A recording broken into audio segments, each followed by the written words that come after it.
Welcome to the Wisdom Check by Tabletop to Keyboard. This is going to be our bi-weekly podcast where we discuss things such as Dungeons and Dragons. Actually, I think maybe we need to turn up my mic a little bit, guys. How about some more gain?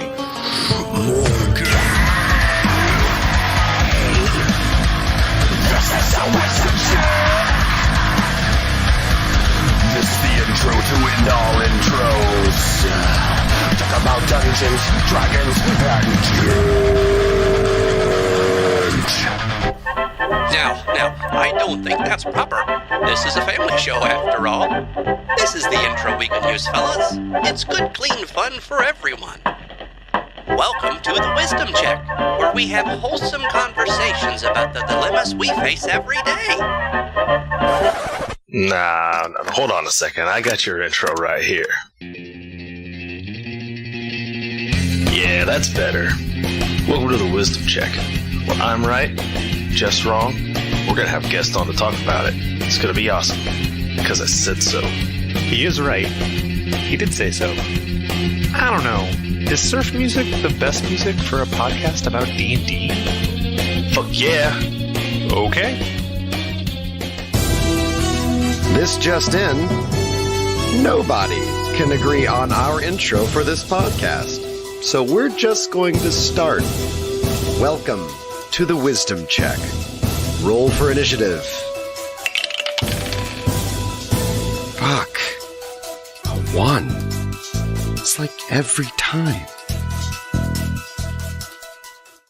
Wisdom Check, guys. We are here today with actual tech-savvy people running the show this time instead of me. And as you can see, I am not sick for once. It's amazing. And I'm joined here today with a legitimate picture of the face of my opponent, one Dustin, who is, of course, bound to be wrong about our topic of the day. And what is our topic of the day?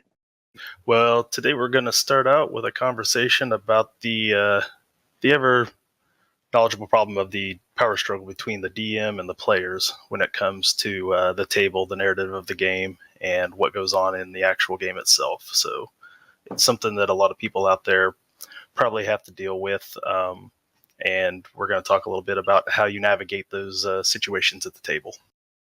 All right. Well, that sounds like a doozy. So let's, I guess, just jump straight in. So this topic's been kind of floating around on the Twitter sphere, as I understand it. And I've seen a number of videos from some of the more like D&D-centric YouTube channels.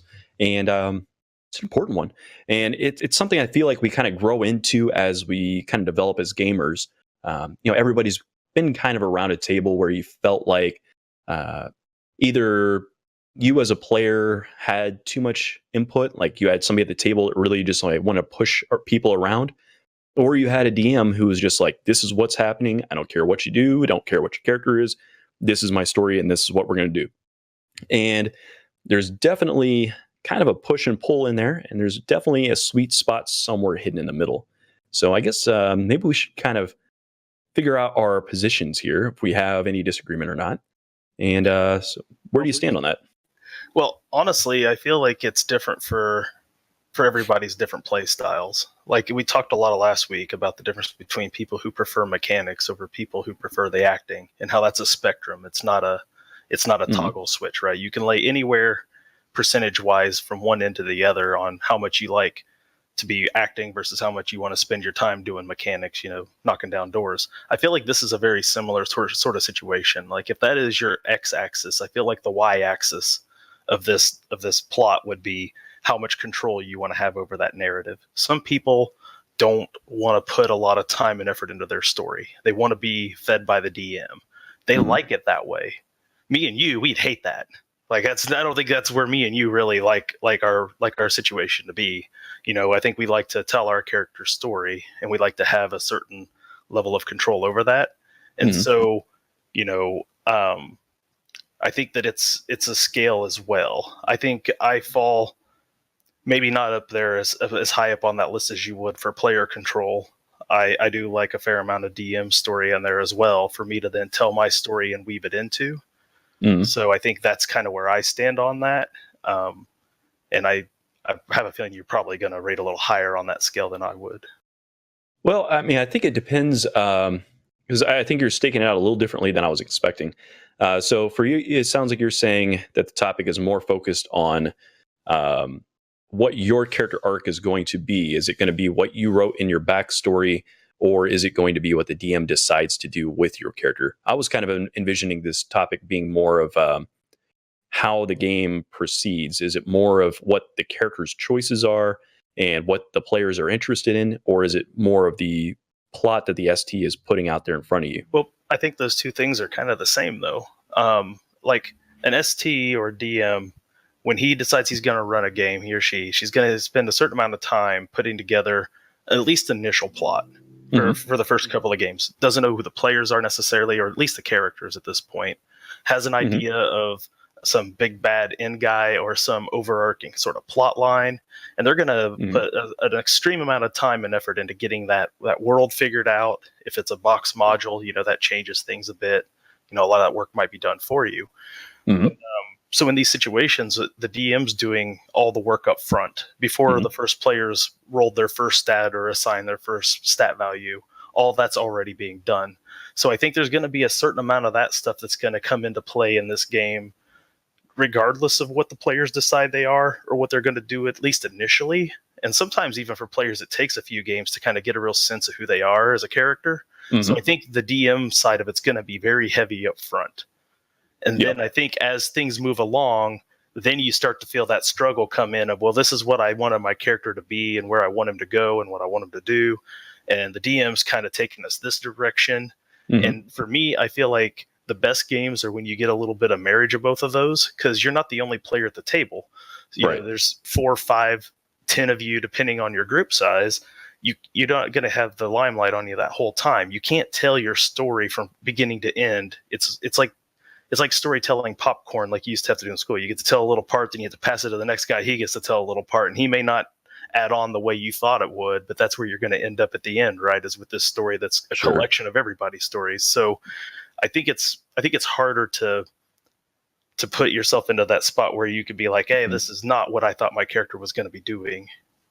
Yeah, it's interesting. I think the problem that occurs is the same on both ends of this.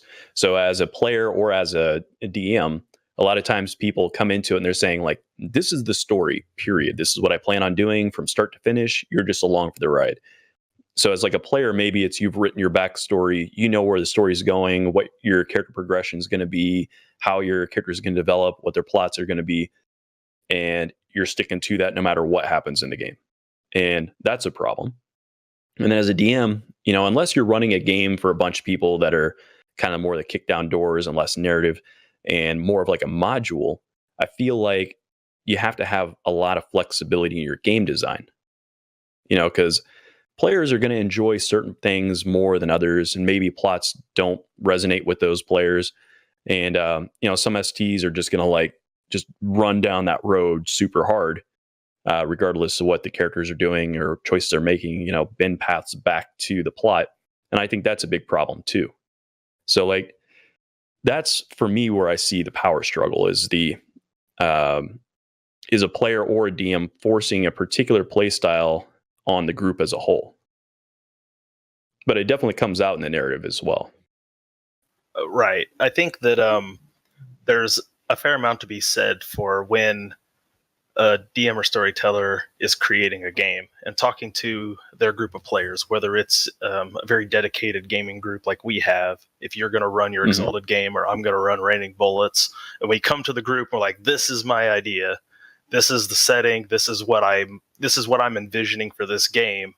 I think there has to be some sort of kind of almost discussion before the first session, even of like, here's where we want to go with this. Like, this is going to be a maritime game. So keep that in mind when you're making your character and writing your backstory.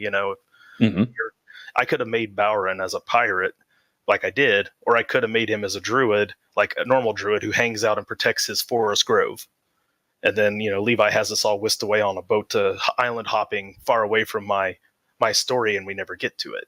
Like that very easily could be the case, if I'm not careful about how I write my story. So I have to hear a little bit about what the DM has in mind, and then kind of create a story that's going to work well inside of that inside of that framework. And I think that sometimes people get an idea for a character that doesn't fit inside the framework of the game, and they try to take that square peg and try to cram it into the round hole, and then that's when disaster happens for either side.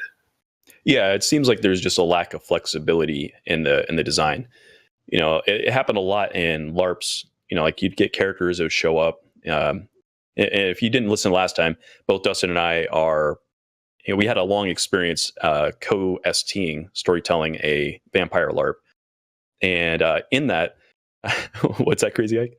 Stop calling him out. But anyway, so in that setting, you would run into players who would come in and they would make characters that had nothing to do. They would say, like, I'm not interested in politics. I'm only want to be left alone doing my research in the corner. I don't like any of the status games, any of this stuff. I don't want to get involved in any of the personal horror. I just want to show up and be left alone. And you're like, okay, well, then welcome to NPC town. Like you have nothing to contribute to this scene. So why are you here? Yeah, like what are you doing? Like you came here with your friends and you have nowhere else to be on a Friday night. So here you are, right? Like that's what you're doing. Right? So make a new character, Right, exactly. Or like in D&D, like I am Mr. Peasant Guy that farms and wants to be on his farm. There's nothing that's ever happened in my life that ever promotes me to leave my farm. I just want better fertilizer. I'm going to go downtown and go get it. Cool, your story's over. Go back to farm, Yeah. Sometimes they make it really hard on you. And like when you're in a LARP setting, like we were talking about, where we had like 50 players, that player's just not going to get attention. He's just not. 5 STs, 50 players. There's just no way you're getting any ST time at all. So hopefully you enjoy your farming and you can role play that out all night long. Now in a tabletop setting, which is where we're discussing a little more here, like you're kind of trapped at the table. Like there isn't anywhere else to go. Like you get up to get a drink or something, but there really isn't anywhere else to go. Like you're there, you're in the story, and almost like, was it like Bilbo Baggins, right? He didn't want to leave the Shire either. Yep. Next thing you know, there's 12 dwarves in his house and a wizard, and he's off on his way to Mordor. Like it's just how the story sometimes takes your character who just wants his better fertilizer, just kicks him right out that door. Like sometimes the plot happens to you.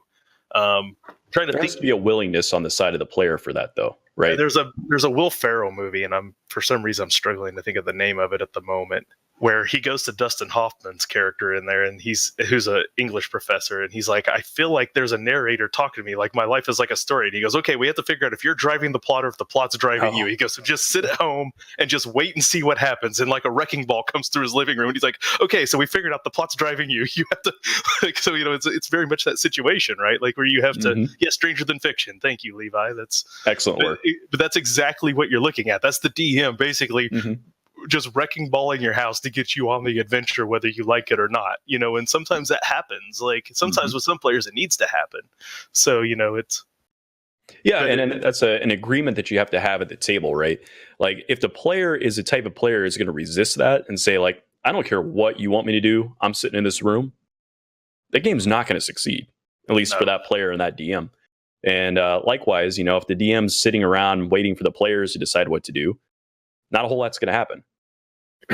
Not saying I've done that before, but you have to know what you have at your group and know when and how to kind of push things around, because there's a right way and a wrong way to do it. I feel like there's kind of some people that are just going to come at it and just check out of a game or call out their DM in the middle of a game session in front of everybody and make it really awkward.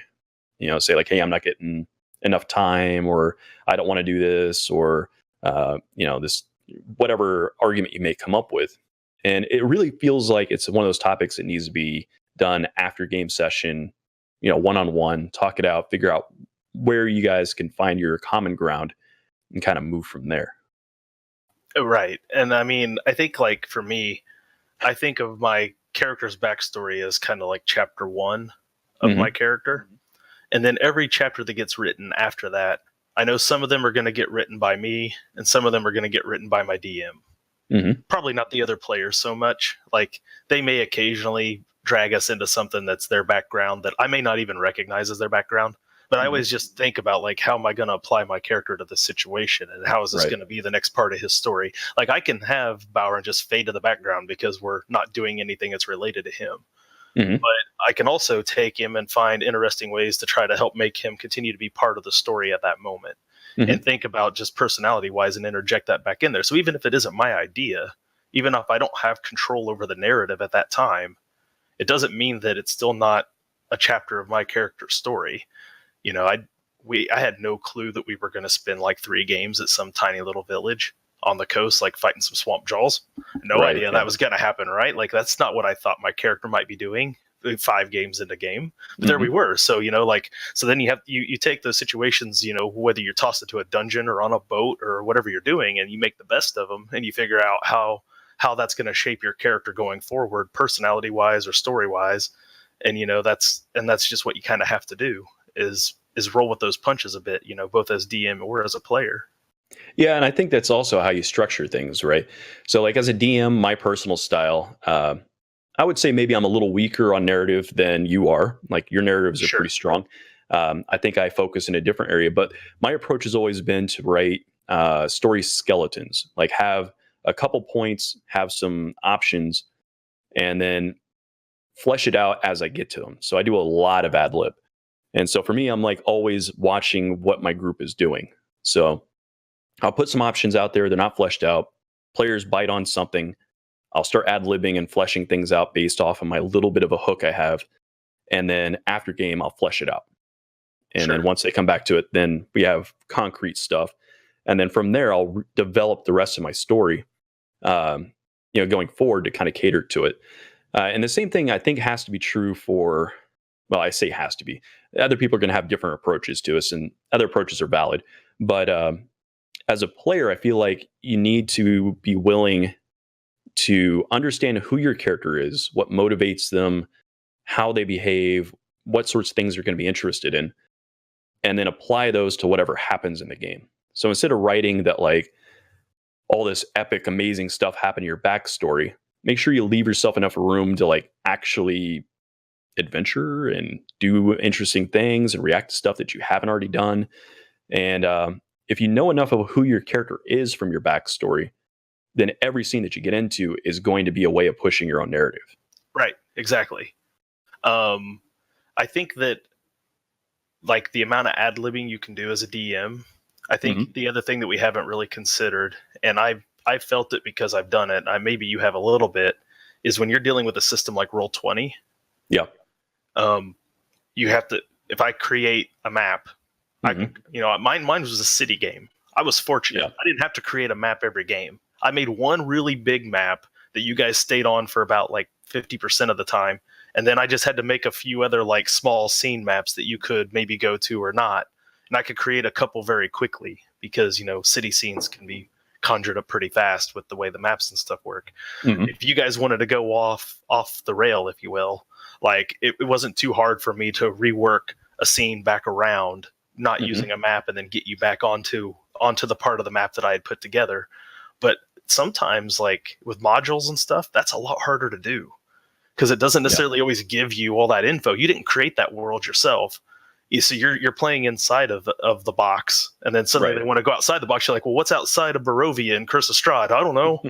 There's literally a mist that keeps you from leaving. You can't leave the box. Like, they literally box you in that one. There's nowhere you can go. So like sometimes like you just don't have those options all the time. Like if they want to go sit in this building instead of the building where the NPC is, that you can role play the scene in that building and have the NPC walk in there for some stupid reason later. You can work your way around some things, but sometimes depending on if you're running modules or if you're on Roll20 with maps, it's harder to ad lib. Like it's harder to do. Yeah, I think it takes a lot more preparation to run somebody else's game than your own. And I think that has to be an agreement at the table. So we're talking again about the DM power struggle here with the players. And like everything else we were going to probably ever talk about, it comes back to the social contract at the table. Right. If I'm as a player, if I know that you're limited by technology of Roll20 or you're limited by the fact that it's a module, I have to kind of go into it knowing that like, hey, we're playing in this box like you were describing. Right. And I'm going to try to stay in the box. I'm going to try to go along with your plot because that's where we're at, Sure. Whereas I feel like, if you're in somebody's living room, you got like pen and paper or you're doing more theater of the mind kind of stuff. Right. Man, you can ad lib everything, There's no Yeah. reason to stick on anything. And in Yeah. fact, like a lot of times I've written plot, I got into a scene, players bit on something I didn't even think was a hook, had nothing for it whatsoever, had no interest at all in the plot that I had prepared. And I was like, all right, well, I guess this new story is happening. Like, what are we doing over here? And actually, looking at the chat over here, they were reminding me of the Dark Ages vampire game I ran. Oh yeah, I remember Oh my that. God. They had me run that game multiple times in the same day, multiple days in a row.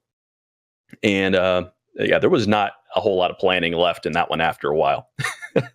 But in that particular game, we had very proactive players that kind of created story on their own time. And that really worked as a result because we can riff off of one another. My voice is going to crack apparently in the middle of that. But being able to riff off of one another really was a special thing about that particular game. Whereas something in a module, yeah, you can do it a little bit, but the expectation is different. People are Right. expecting to play Curse of Strahd or Right. whatever module you're happen But to be playing at the time. You'd be surprised how many people go into those either one, not knowing they're walking into a module. The DM has carefully taken the module and made it the next adventure in their world. Mhm. Like you go into this crypt and next thing you know, you're in Tomb of Annihilation and you don't know it. Like you're a couple rooms in before you start to realize like this is Tomb of Annihilation. Right. You can carefully slip those things in. You were 1 minute we're sailing on the sea, we enter the Everstorm, the next minute, boom, we're in Barovia. Could have easily happened. Could have happened, That's yeah. exactly how it goes, right? Next thing you know, boom, this is a Curse of Strahd game and we didn't know we were getting into. We didn't make our characters design for it, no clue where we're going next, right? So, we've seen those kinds of things happen and they can happen. So, just because there's a module doesn't mean that they can't fish hook that thing in there if they want to run it. So you just never know what you're going to necessarily get into. Now, Levi says he would never do that, and I believe him because he hates modules and he would never use one.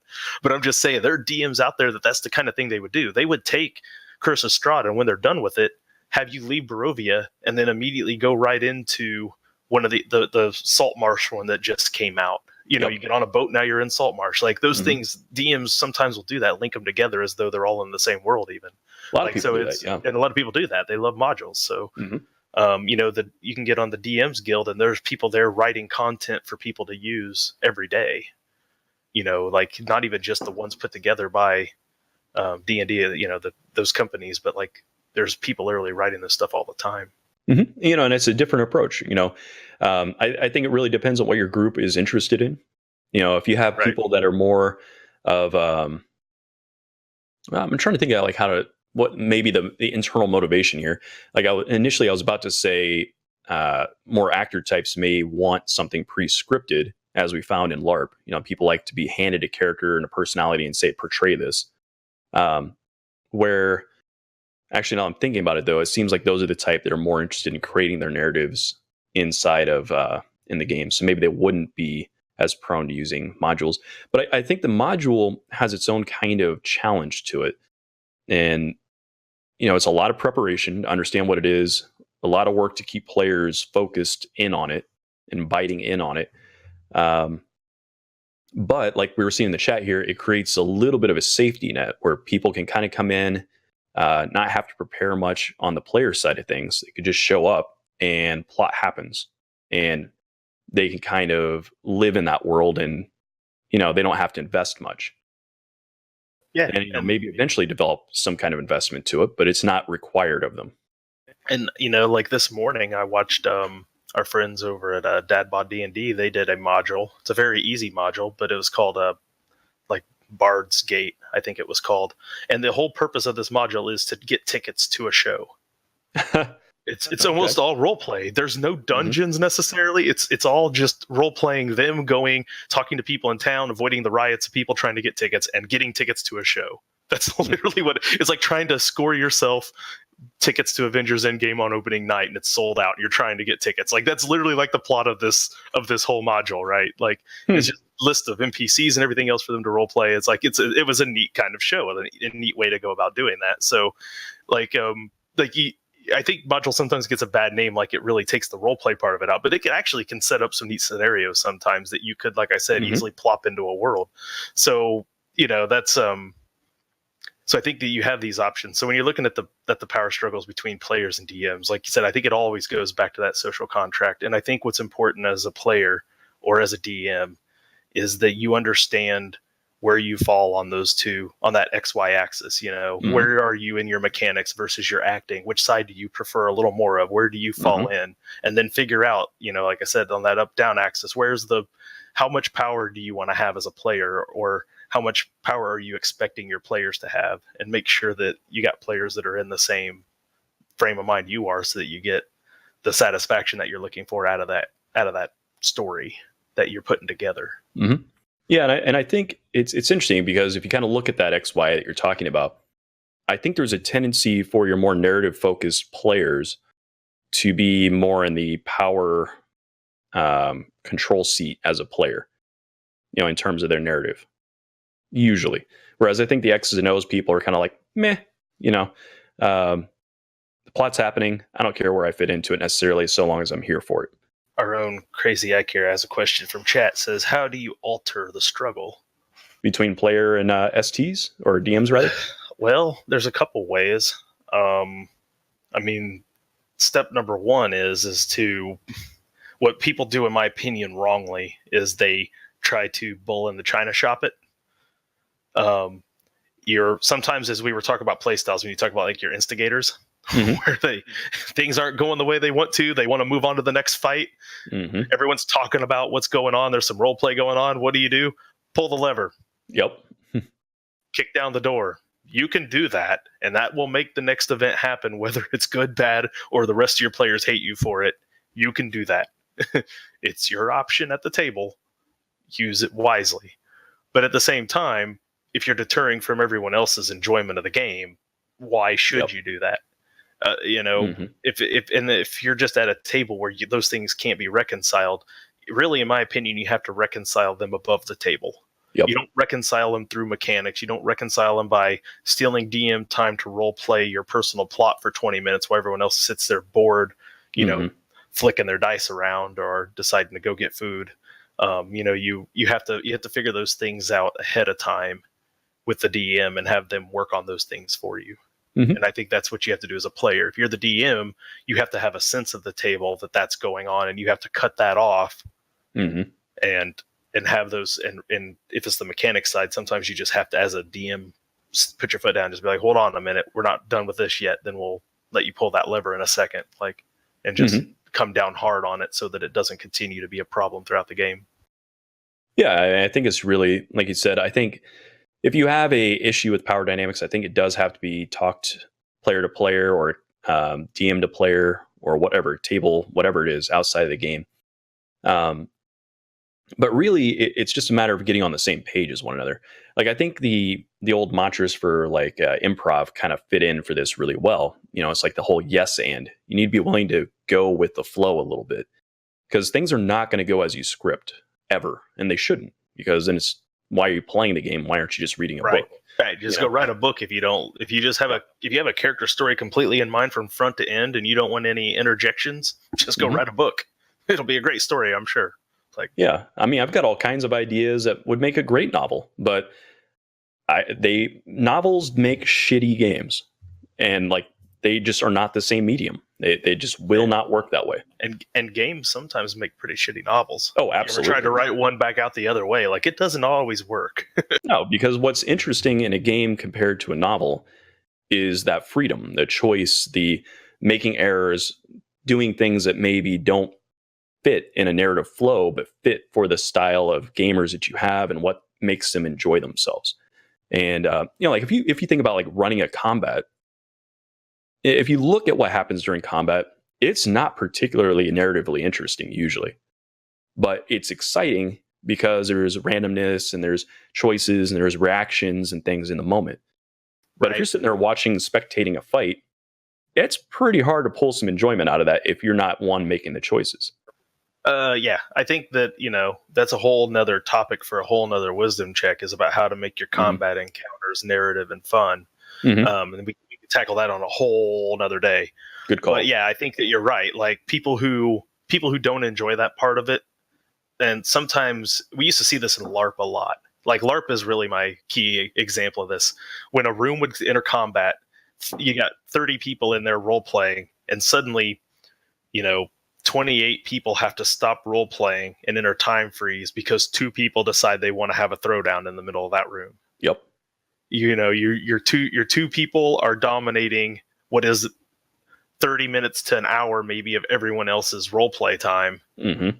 In time freeze. And it's funny because then when everybody gets their move action, everyone who doesn't want to be a part of that scene is immediately taking their 3 steps towards the doors just to get the hell out so they can go back to role play, because that's not what they signed on for at that particular moment in time. And everybody understands it can happen to you. You're gonna wander into a time freeze by accident, and it may happen because other people are role playing and good things are happening. It's not even that they're doing anything wrong. It's just that can happen to you. And it's excruciating sometimes to get caught in those situations. Well, that's the nice thing about LARP is you have an experience, like in a tabletop situation, you usually have 5 to 6 people. In a LARP, you've got 50 people who have different motivations, different goals, different takes on things. And it's impossible to all be on the same page at the same time. And it's sometimes like almost worse at the table because like sometimes the other 4 people are absolutely loving what's going on, and you're the one guy who's not. Yep. So then you don't even feel like you almost feel a certain amount of peer pressure to just sit there and just be like, oh, this is great, and it's you're not having a good Puzzle time. Right. Yeah. You're doing that. You start doodling pictures of your character. You're writing up another character for another game. You're doing other things. So you lose track of what's going on completely. Yeah, and I think it's important. Like we've talked about this a little bit in the first wisdom check, but with the Skeezer plot, there's a lot of stuff I want to get into with the tattoos and the other NPCs and figure out what's going on. But it feels like there is a difficulty in bringing the rest of the table into that scene. And for me, looking at that, I'm like, okay, I can't come up with a good way of bridging it in such a way that all the players have a bit of spotlight and are interested in what's happening, as opposed to me just monopolizing DM time. And so like that social balance in the gaming group is really important. Yeah. And I've done it the wrong way before in game sessions. Right. And, it's not a good idea. You learn from those mistakes, but yet as another player, I totally understand there's going to hit a point where it's going to come up. Mm-hmm. Levi can only throw so many more skeezers into this thing before the rest of us have to stop and be like, okay, I don't know where all these skeezers keep coming from, but all those tattoos have to mean something. Yep. And maybe it's important to something, even if we don't know what it is yet, it could absolutely have something to do that's tied in to the rest of us that we don't know about yet, or the situation that we're in. Like, it's Levi's telling us right now. It's like, it's not that complicated, guys. You're thinking too hard about this. but there is a point where I have to, as another player at the table, as a part of that social contract, understand, like, Skeezer's got a backstory that needs to be told here. Mm-hmm. And it really isn't getting told. Like, I really don't know any more about Skeezer now at game 14 than I did at game 2 when I met him. Mm-hmm. I really don't know anything more than he has apparently a lot of brothers that look just like him. That's all I know so far. Yeah, and some of it is the way I kind of interpreted how he would react to it was one of fear and not wanting to share that with the other guys as existential terror. And if you've watched the little side scene that we had with Fulcrum and Skeezer, it makes that pretty clear of why he's afraid of that. But as a player, I have to look at that and say, I need to modify this in such a way that I can bring the other players in. So maybe not be 100% true to the original concept I had, but bend it in such a way that the other players can participate and enjoy this aspect of my character. Otherwise, I might as well just be writing a story about myself in the corner, hanging out with Levi. Right. And that's kind of what we're talking about with this power struggle, is that you have to be willing to make some sacrifices or bend a little bit to accommodate the fact this is a game, and a shared game with somebody else, to have almost good sportsmanship in a way, Yeah, very much so. So, I mean, that's definitely something you want to think of as both a player and as a DM. How are you structuring things, and how willing are you to work with your fellows to make a good experience for everybody else?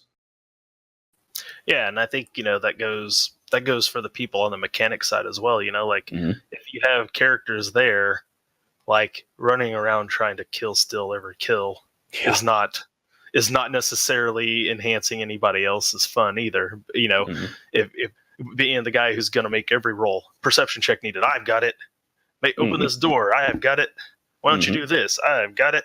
Like, you're trying to interject yourself into things that are not necessarily your niche or your role in the group. If you're in a mechanic style setting, like is equally just as bad, like as doing the same thing in the role play setting, taking all the time or not thinking about everyone else's enjoyment at the table also. So I think it doesn't matter, like I said, where you fall in the spectrums. Like, you have this responsibility to not only try to do your thing, but to also let other people have their chance to do their thing as well. Yeah, and a good example of screwing that up was in one of our previous games. I was playing a psionicist, and we had a group. I think you were playing Merrick, the monk at that point. And we ended up in this scene. We ended up in this big scene. There were a bunch of like crystals that we had to destroy. There were like magic things building like a force field or something. There was like this huge invasion. Right. And at the time, in character, I was thinking, okay, this character is kind of like a solo style character.